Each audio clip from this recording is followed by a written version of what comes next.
Hey guys, welcome back to the channel again. I'm up in Uke, just finished a short hike of about 2 hours yesterday and an hour back this morning. I thought I'd just take this opportunity to talk about my plantar fasciitis that I dread to say I think has occurred since I've done the West Highland Way and the Tour de Mont Blanc.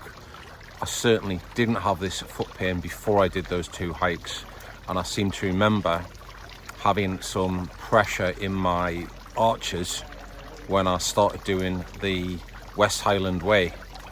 And actually during the Mont Blanc I was wearing Hoka Speedgoat 5s, bought Hoka for a long time now, never had any problem with them, but again I had this sort of pressure in my arches, and I ended up halfway around the Mont Blanc taking the footbeds out of the Hokas, trying them with no footbeds, which was better, and then finally I dug out the foam underneath the arches on the footbeds, and that just relieved a bit of pressure. Just to continue with the story, when I got back my foot pain was continuing. I've got some benign tumour next to my heel, which was recently found during a scan, and I was convinced that was causing my problem, but the more I've thought about where the pain is, it's actually on my plantar fascia. It's not where this tumour is. So just by chance, the other week I went out with my normal motorcycle boots on, came back and my foot pain was gone. So I've come to the conclusion that it's the pressure on the arch that was actually causing me this pain and discomfort. So what I can't work out is your plantar fascia is a flat tendon on the bottom of your foot which connects your heel to your toe areas. That's flat, and then obviously various feet have got different arch heights between a flat foot and a high arch or a normal arch, right? Somebody can maybe answer this in the comments. Why are we putting all of this arch support in these shoes if that plantar fascia is flat along the bottom of your foot?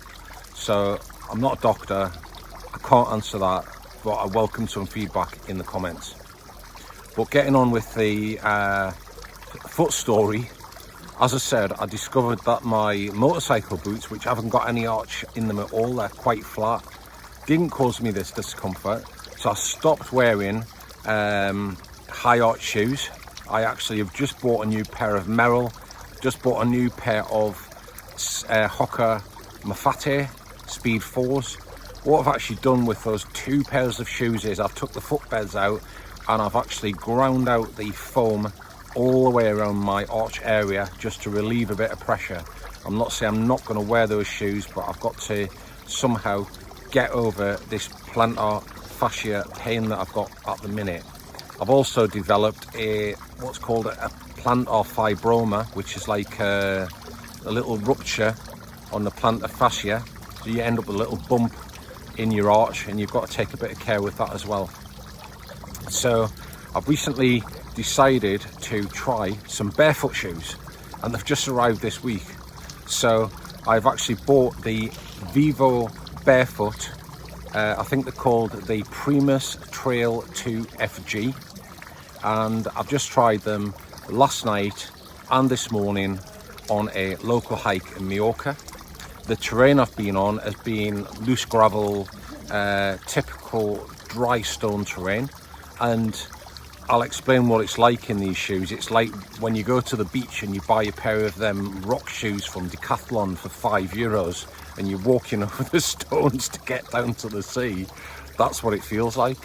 So you can't walk as fast as you would in normal cushioned soled shoes, because you've got to be a little bit careful of your footing, right? There's an odd time that you might stand on a rock and it goes in your arch where you don't really want to have any pressure. But to be fair, that's momentary rather than having constant pressure from the typical shoes which have high built-up arches. So I hiked last night in these shoes for about 2 hours before I got to my camping place last night, and I must admit it's the first night in months, I think since I got back from the Tour de Mont Blanc in June. I have had no foot pain all night long since I walked in these shoes last night.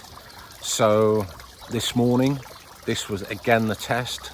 My friend Dave said I wouldn't make it to camping back in these shoes. I've walked all the way back this morning.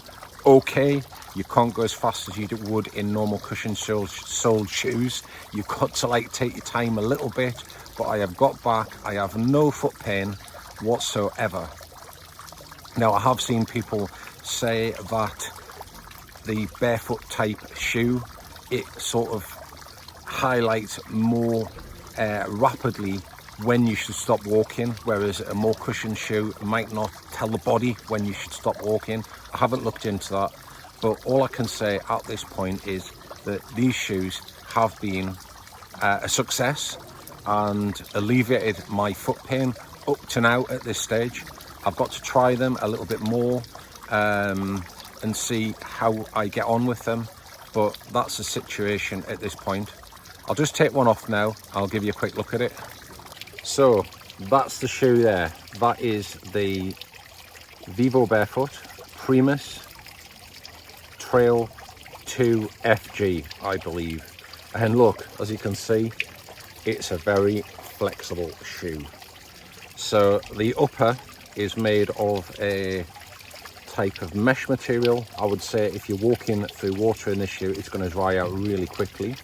There is this slightly sort of more durable fabric type material there and on the front of the toe box. What I don't like about these shoes is this stupid lace system with this lace lock on it. Like, why didn't they just put a normal pair of laces on them? Because you end up with all this lace dangling round and you have to tuck it underneath the laces at the front there. So that's one little complaint. That's the sole. I don't know who makes it. It's a typical sort of diamond pattern sole, welded on. There's no stitching around it, and you can probably see the shape of the toe box there. The footbed is very minimal. There is no arch support in this shoe whatsoever. As I say, I've used it for 3 hours. You can use this straight out of the box. There's no break-in period. And that's the shape of the toe box.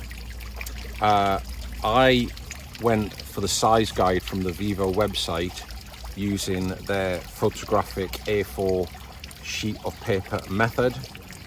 It said I was a 44. I went for a 45, which said it would be on the upper size of my foot measurement.